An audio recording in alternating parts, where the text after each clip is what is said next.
বাবা, এত ফর্মা মেরে ড্রেস পরে কোথায় চললে? আজ বিজয় দশমী না, চললাম ভাষণ দিতে। যাচ্ছ যাও, যেভাবে যাচ্ছ এভাবেই যেন বাড়ি ফেরা হয়।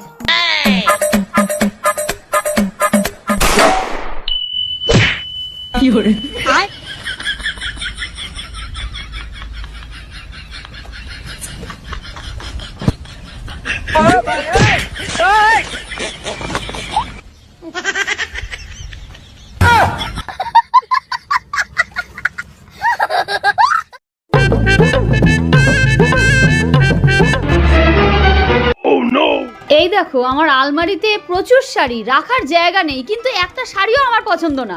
আমায় আবার নতুন শাড়ি কিনে দাও একটা। আরে এই দেখো, আমার মানিব্যাগে প্রচুর জায়গা, কিন্তু রাখার কিচ্ছু নেই। আমি ওইসব কিছু জানি না, আমার একটা নতুন শাড়ি লাগবে, ব্যাস। কি করে?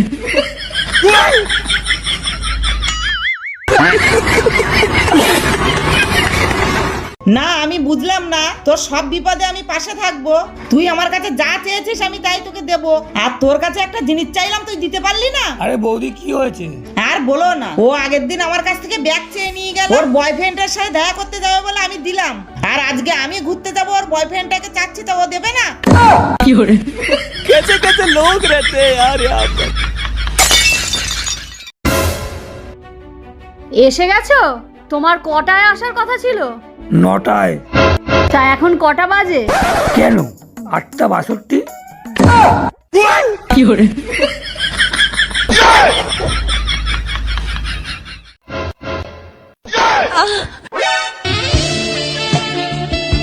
কি করে? কি করে?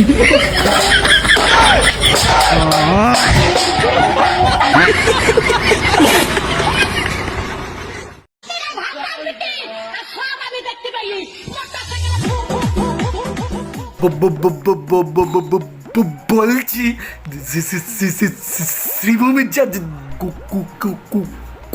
কোন দিকে?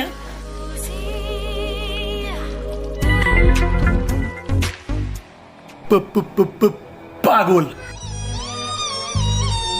এই যে দাদা শুনুন, শ্রীভূমি সোজা গিয়ে বাঁদিকে। ঠিক আছে, থ্যাংক ইউ।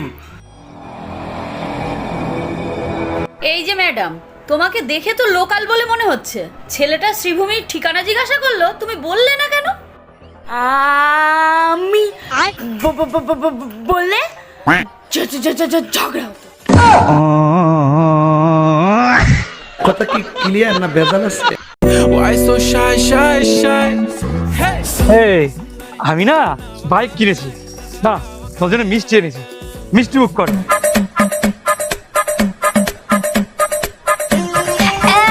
এ কি মিষ্টি এনেছিস? কেমন গন্ধ বেরোচ্ছে, পচা পচা।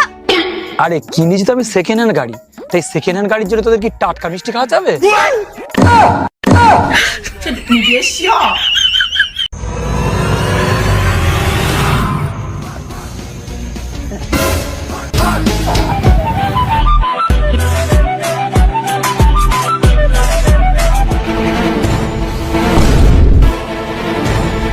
ম্যাডাম, আপনার ফোন নিয়েছেন।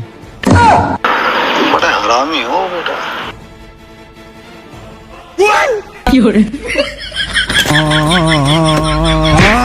ওটা আমার বর।